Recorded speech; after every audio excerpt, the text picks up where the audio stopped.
हरियाणा की हर अपडेट के लिए बेल आइकन दबाएं और सब्सक्राइब करें STV हरियाणा न्यूज। नमस्कार, आप देख रहे हैं हरियाणा की आवाज और मैं हूं आपके साथ शुभेंदु सिंह। किसान एक तरफ अपनी मांगों को लेकर आंदोलन कर रहे हैं तो वहीं दूसरी तरफ पुलवामा में शहीद हुए हमारे देश के जवानों को श्रद्धांजलि आज दी जा रही है।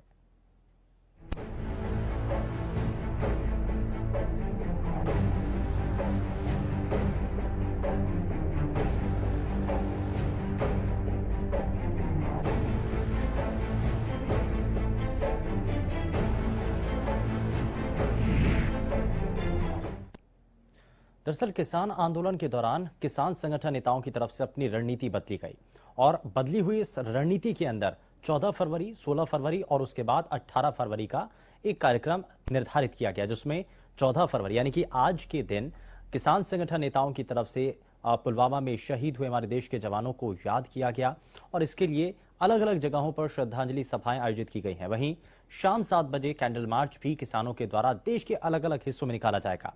तो ऐसे में दिल्ली की सीमाओं पर जहां किसान डटे हैं अपनी मांगों को लेकर, वहीं पुलवामा हमले के शहीदों को किसानों के द्वारा श्रद्धांजलि देने के लिए आज अलग अलग कार्यक्रम भी है। किसान शहीदों की याद में आज कैंडल मार्च करेंगे। ढांसा बॉर्डर हो, टीकरी बॉर्डर हो या मुख्य धरना स्थल सिंगू बॉर्डर हो, इन सभी जगहों पर श्रद्धांजलि सभाएं की जाएंगी।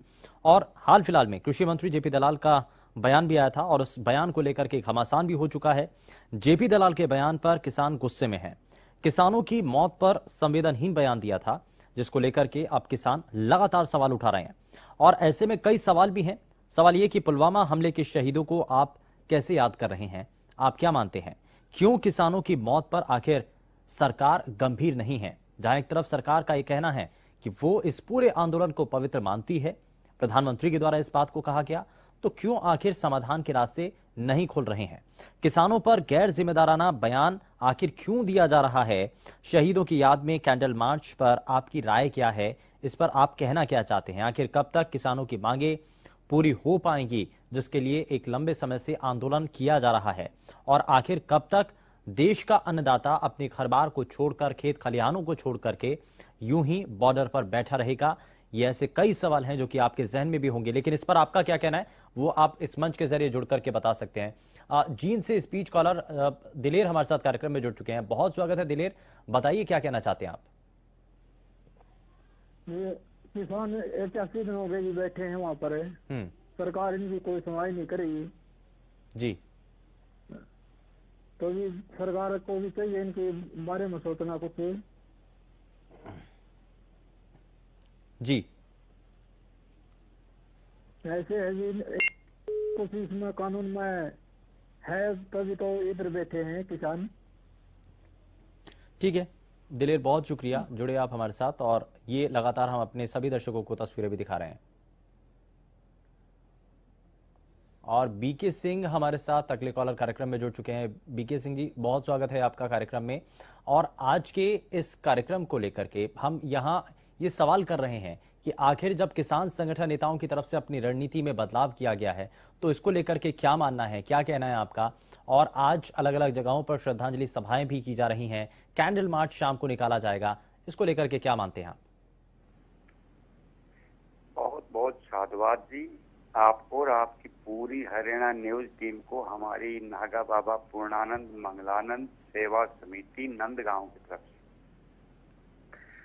हम ये कहना चाह रहे हैं जी, जो किसान भाई जो आंदोलन चल रहे हैं तो एक शांतिपूर्ण ढंग से जो कर रहे हैं, किसी को कोई आपत्ति नहीं होनी चाहिए, ना खुद परेशान होना चाहिए उनको।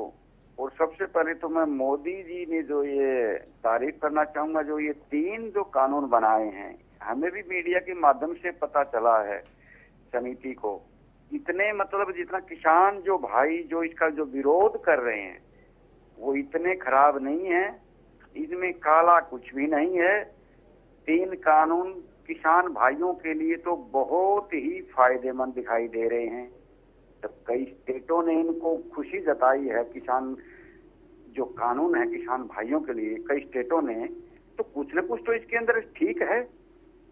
और फिर मोदी जी देश हित नहीं करते हैं, देश हित के लिए, किसान भाइयों के लिए, अच्छे वेलफेयर के लिए, किसानों की दुर्दशा जो 70 साल से हो रही थी उनको किसान भाइयों की जो हालात मोदी जी ने ग्राउंड लेवल के ऊपर चेक की है।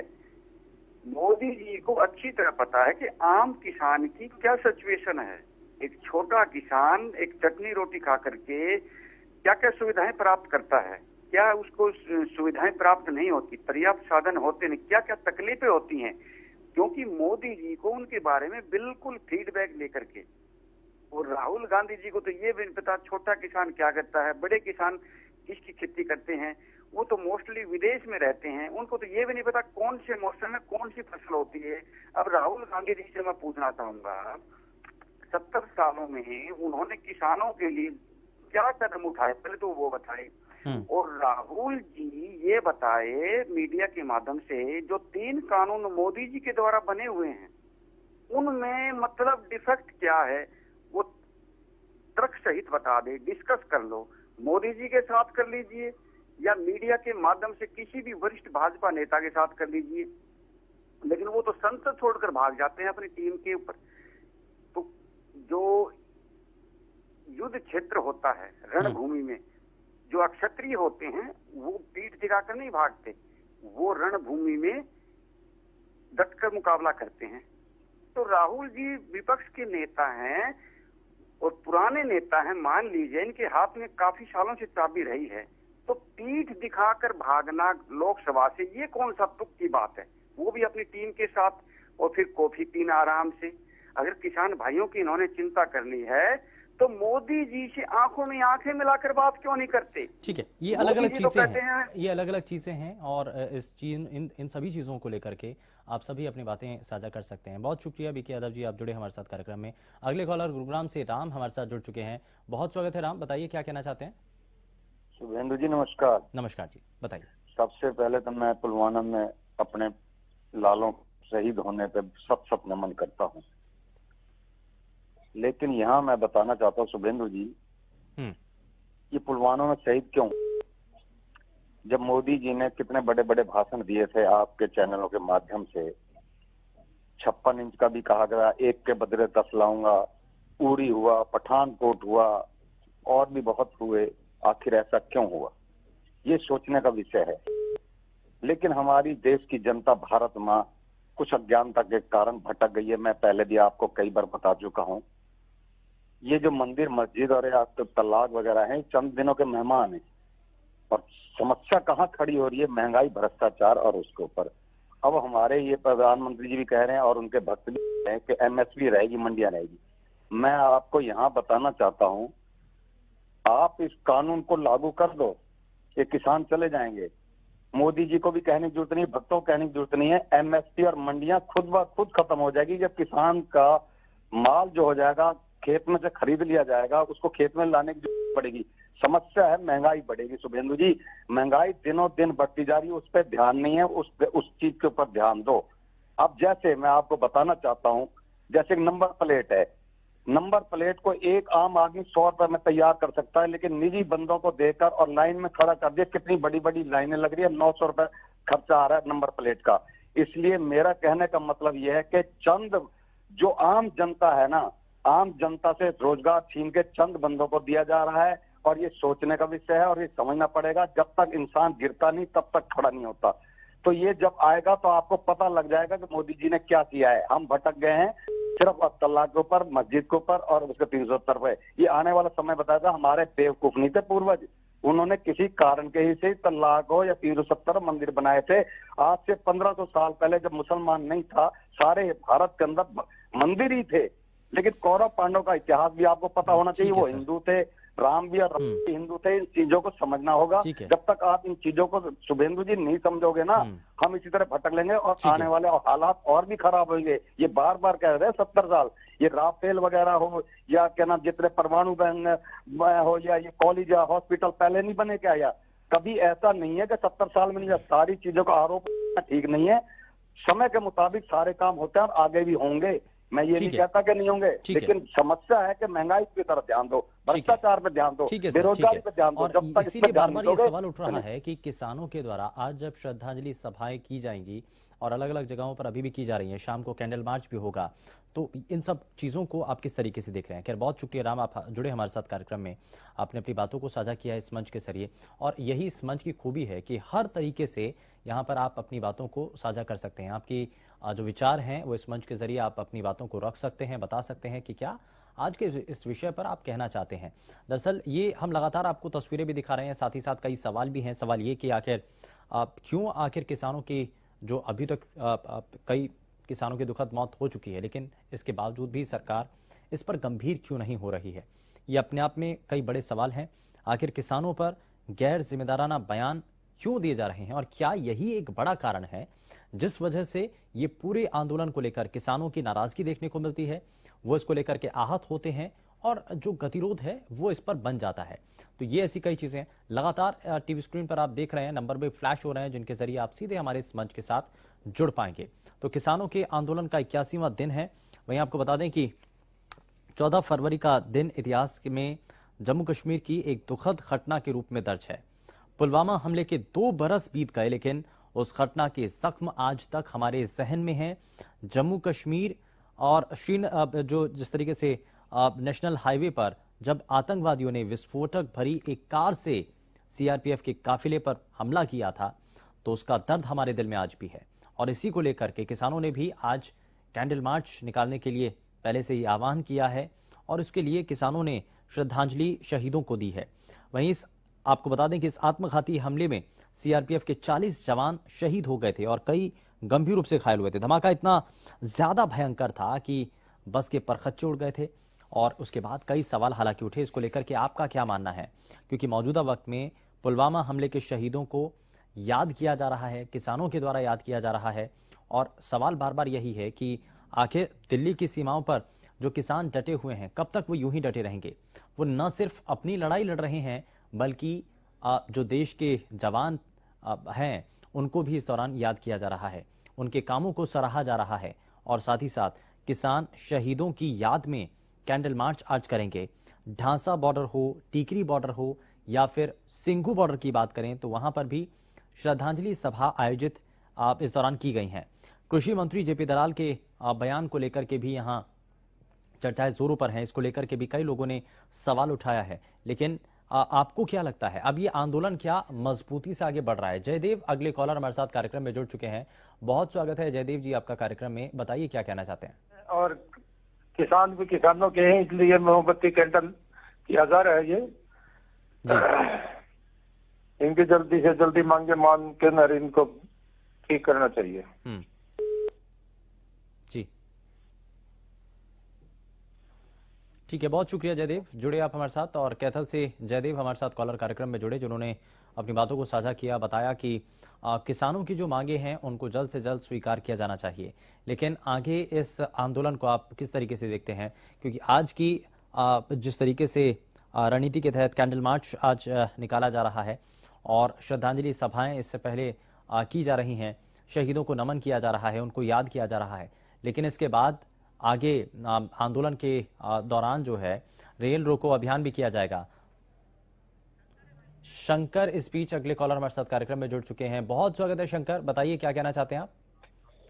हाँ जी, ये आज तो जो पुलवामा में जो घटना घटी थी जी, आज उनकी पुण्यतिथि के ऊपर सभी को श्रद्धांजलि अर्पित करता हूँ।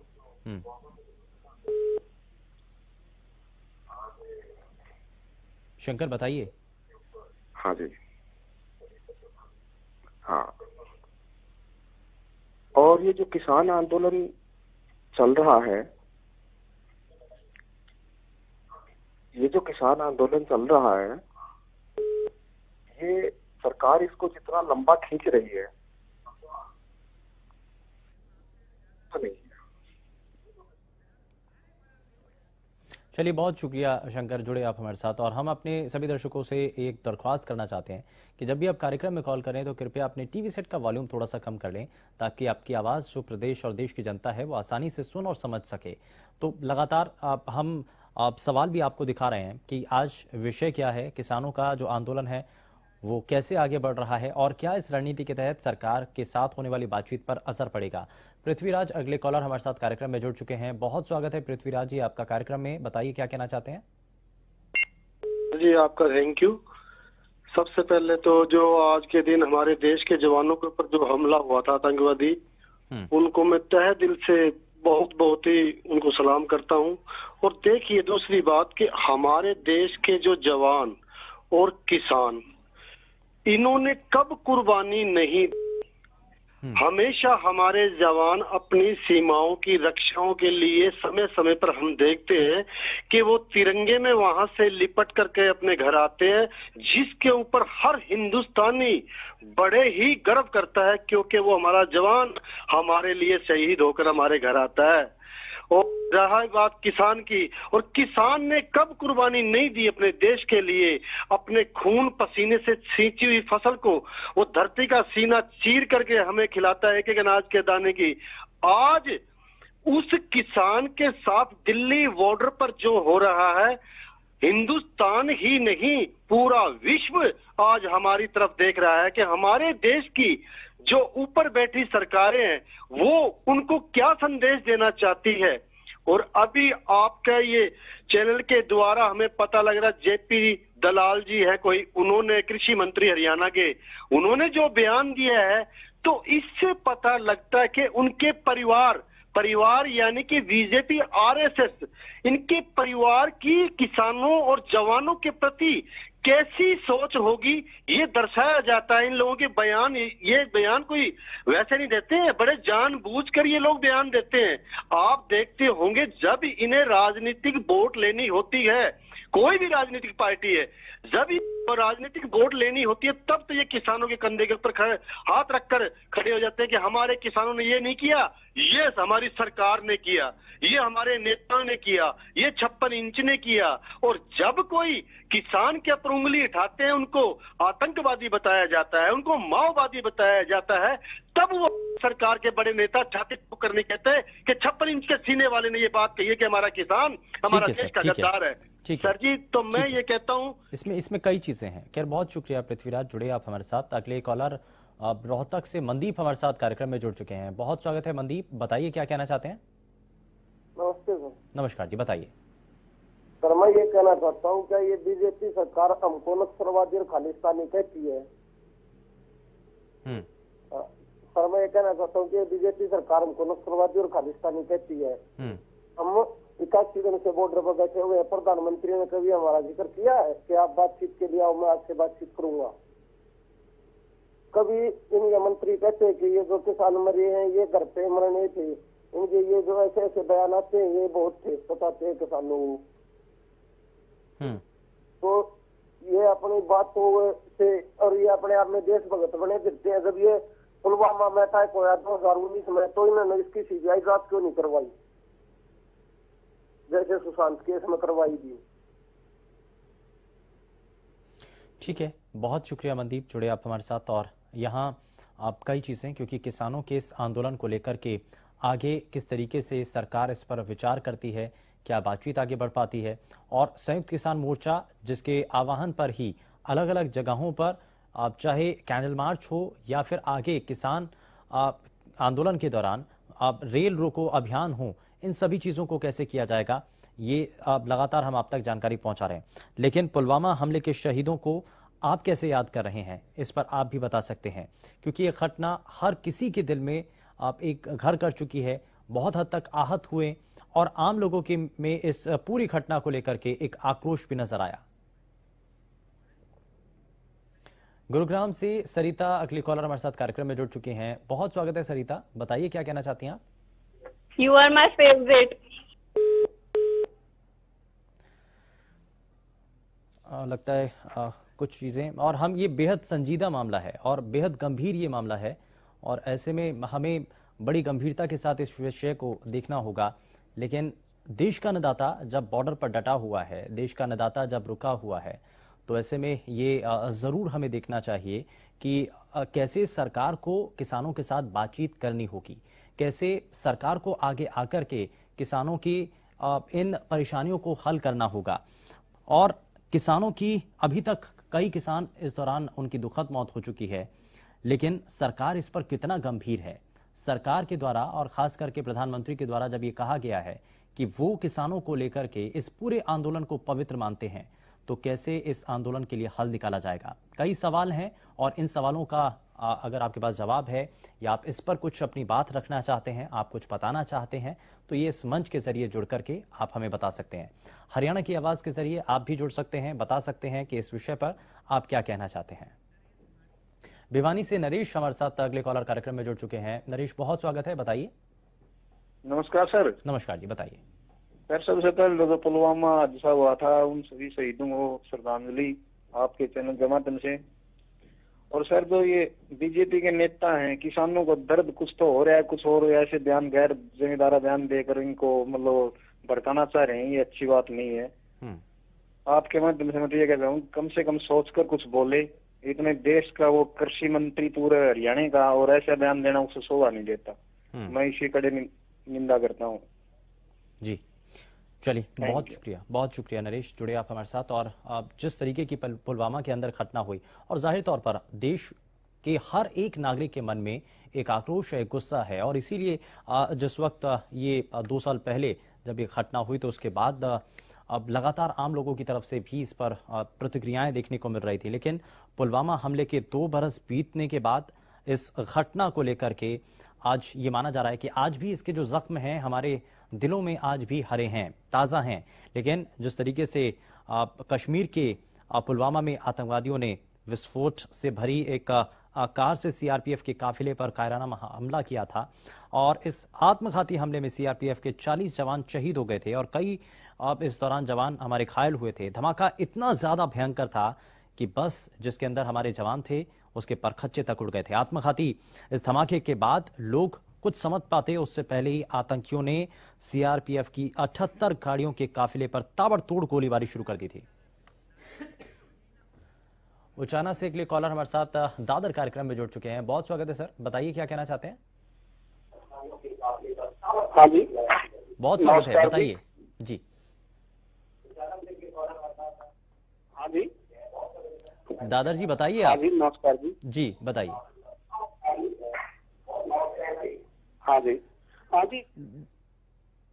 हम अपने सभी दर्शकों से दरख्वास्त करना चाहते हैं कि जब भी आप कार्यक्रम में कॉल करें तो कृपया टीवी सेट का वॉल्यूम थोड़ा सा कम कर लीजिए। और इससे पहले भी हम आपसे दरख्वास्त करते रहे हैं, क्योंकि बेहद गंभीर विषय है और इसको लेकर के अगर आप बात रखना चाहते हैं ताकि प्रदेश और देश की जनता आपको सुन सके, तो कृपया टीवी सेट का जो वॉल्यूम है, आपकी टीवी की जो आवाज है, उसको थोड़ा कम करके आप फोन कीजिए। तो यहां हम लगातार पुलवामा हमले को लेकर और साथ ही साथ इसमें किसानों के द्वारा जो आज अलग अलग जगहों पर श्रद्धांजलि सभाएं आज की जा रही हैं, शाम के समय एक कैंडल मार्च भी किसानों के द्वारा निकाला जाएगा और देश भर के किसानों को इस दौरान ये आह्वान किया गया था और संयुक्त किसान मोर्चा के आह्वान पर ही ये सब कुछ किया जा रहा है। साथ ही साथ आपको बता दें कि चाहे ढांसा बॉर्डर हो, चाहे टीकरी बॉर्डर हो या फिर सिंघू बॉर्डर हो, इन सभी जगहों पर श्रद्धांजलि सभा आयोजित की गई है। और हालांकि इस दौरान किसानों की इन सभी बातों को रखा जा रहा है, लेकिन बड़ा सवाल यही है कि किसान आज न सिर्फ अपनी परेशानियों के समाधान के लिए आज आंदोलन कर रहा है, बल्कि हमारे देश के जो जवान हैं, हमारे देश के जो शहीद हैं, उनको भी याद किया जा रहा है और इसीलिए अलग अलग श्रद्धांजलि सभाएं भी की जा रही हैं।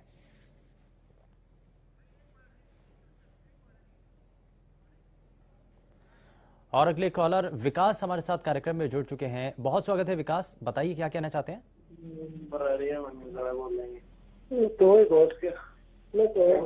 विकास मुझे सुन पा रहे हैं?